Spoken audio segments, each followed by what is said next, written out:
Vijay, I'm very excited that we can be joined in this conversation right now by Rania Khalek, who was able to leave Beirut and is in a safe location. Rania, we're very happy you're with us. I'm very happy to be with you too, you guys. Today was absolutely horrendously terrifying. And the Israelis are just taking down, they're demolishing buildings that are not far from where you used to live in Beirut, VJ. Like, it's so, today was, I just don't know how else to express it. Just wanton destruction, utterly terrifying massacres of buildings and areas of Beirut they hadn't hit before, with zero warnings to people. I actually have never been as scared as I was today. And so is everybody around me. Today was very much a Gaza-like situation taking place. Just before, I left one area of Beirut, like 15 minutes later, they took down an entire building. Vijay, you probably know Abbey Verdun. They took down a building right near it. These are, areas of Beirut that are typically not touched by war like this. And again, full of people, full of residents. The Israelis saying they're going after Hezbollah, that they're going after military fighters. There's no fighting happening in Beirut. There's no fighters in Beirut. The fighters are all in the south, where the Israelis are struggling to invade the country. So they were just carrying out wanton destruction today. Real quick, I just want to give some numbers while I'm at it to explain to you just how severe this was. The Israelis used 50 planes to drop 160 bombs in 100 locations across Lebanon in 10 minutes today. And then they bragged about it. There's so far 89 dead and over 800 injured. I'm certain that number is going to rise. For hours, all I heard was ambulances. For hours and hours, just ambulance after ambulance. The hospitals are completely overwhelmed. There's so many locations that were hit today across the city.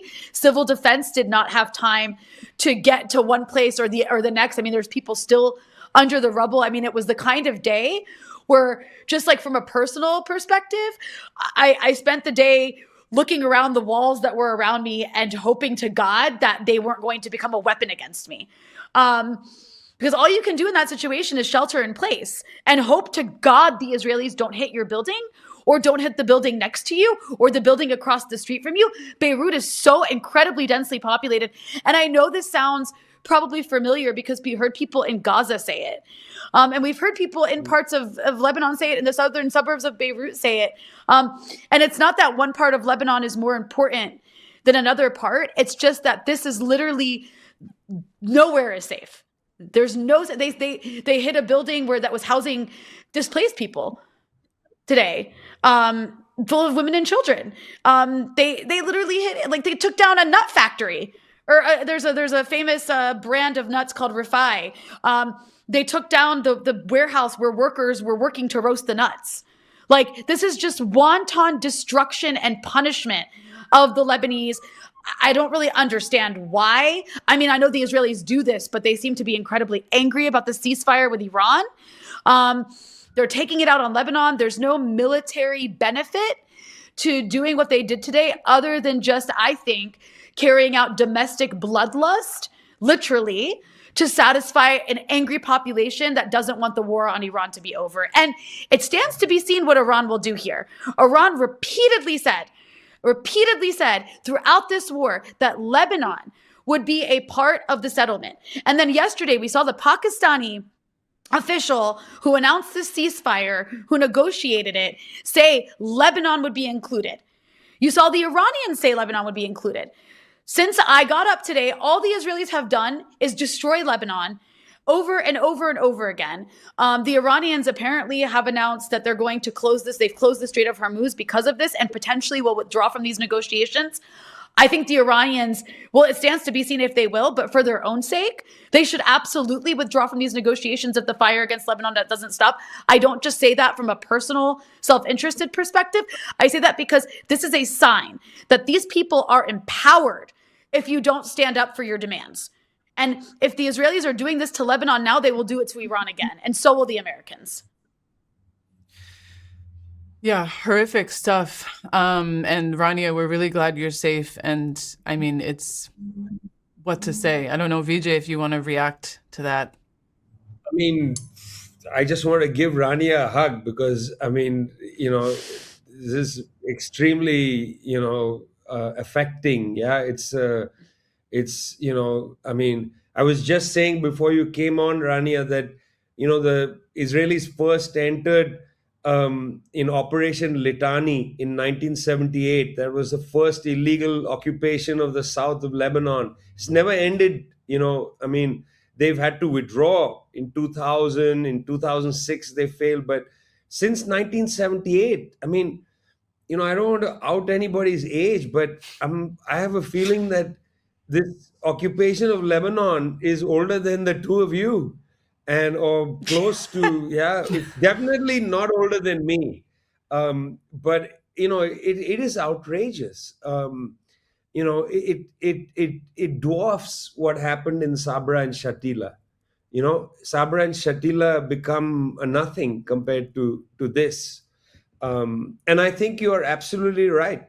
I think the Iranians were correct to put it on the 10-point plan that any negotiation for a comprehensive peace, especially now with Iran having the strategic upper hand, has to include the entirety of West Asia. It has to include Lebanon, it has to include the Palestinians, and so on. And the Israelis are just not going to accept this.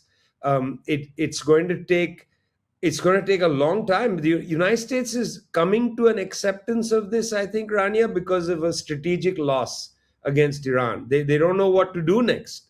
Yeah, I mean, Trump's tweet suggested that the escalation ladder goes to nuclear. There's nothing else.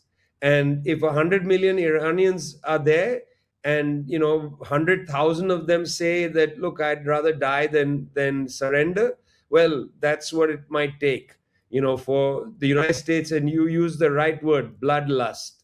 A bloodlust. They want a piece of flesh. They want to kill people. But you can't kill everybody. What's the population of Lebanon? 5 million.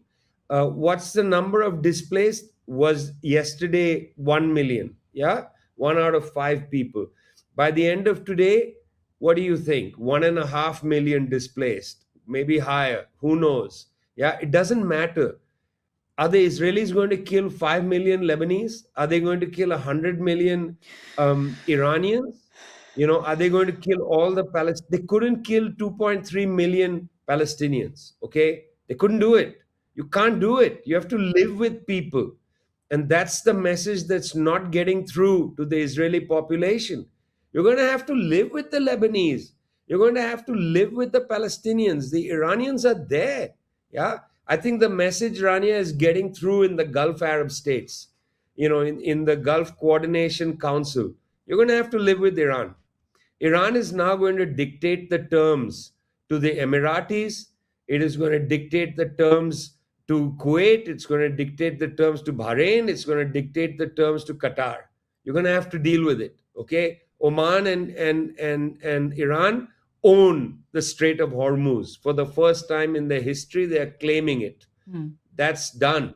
Yeah, that's a strategic victory. Yes. Well, Israeli population and the population of the United States is going to have to come to terms with the fact that Iran is a 2,000-year civilization, 100 million people. They ain't going anywhere.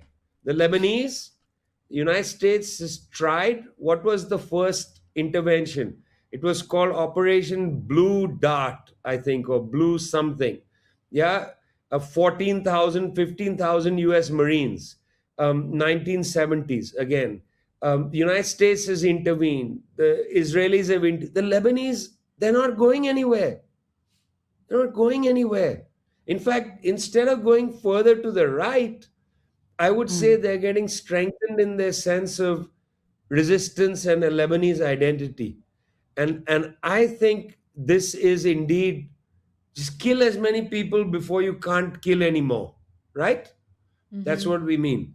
Kill as much, it's what the Israelis destroy do. as many until you can't. Yeah, exactly. I mean, we won't know until after the fact, but the hope today, if there is any hope, because people are so desperate for this to be over, there's a real fear that this could be the opening salvo to a new level of escalation here in Lebanon. And if that's the case, that'll be completely devastating for the entire country. It already was devastating. And on the other end of it, we do know that Israel has a pattern of, ahead of any sort of imposed ceasefire, of just acting like maniacs and killing as many people as they can and doing as much damage as they possibly can. So people are waiting to see which one of those, ends up happening. And, I said in the beginning of this war, when Hezbollah got involved, because I was quite critical of that decision to enter this war. But at the same time, I understood, there is, just from like a basic strategic standpoint, there's something that did make sense. It's a huge gamble, but it did make sense that, if you're going to do it now, kind of the thinking is what they had, and do it when there's, Iran to do it with, and you're not doing it on your own, because, Israel was killing people and bombing Lebanon every single day before this new escalation. But it stands to be seen what Iran will do. It really does, because, one of the things I also have warned about is if it becomes a fight that's just between Hezbollah and Israel, Lebanon's in big trouble. Because Hezbollah on their own, they can stop an Israeli occupation, maybe. I mean, Israel's still going to create a dead zone. But on their own, it's just not, they can't stop Israel. Not that Iran could, but with Iran, they were at least distracted. And you had the Iranians and Hezbollah coordinating these sort of hits on the Israelis. But on their own, they're just a non-state actor. They don't, have ballistic missiles to fire the way that Iran can at the Israelis. So it stands to be seen what happens here. But I just want to go back to, I know there's a segment of Iranians in the government who have a view that this could potentially, this 2-week pause, these negotiations could be a cover for the Israelis and Americans to recalibrate, as they have before. So we'll see how serious Trump is, but Trump did come out after lying. He lied. He knew when the Pakistanis said, and the Iranians said, Lebanon would be concluded, he knew that was part of it. And he very cavalierly today, as a throwaway line, just said Lebanon doesn't count. So again, we'll see what happens. But this level of destruction it just keeps spreading. And it's going to continue to spread as long as the Israelis are allowed to act as freely as they want to across the region.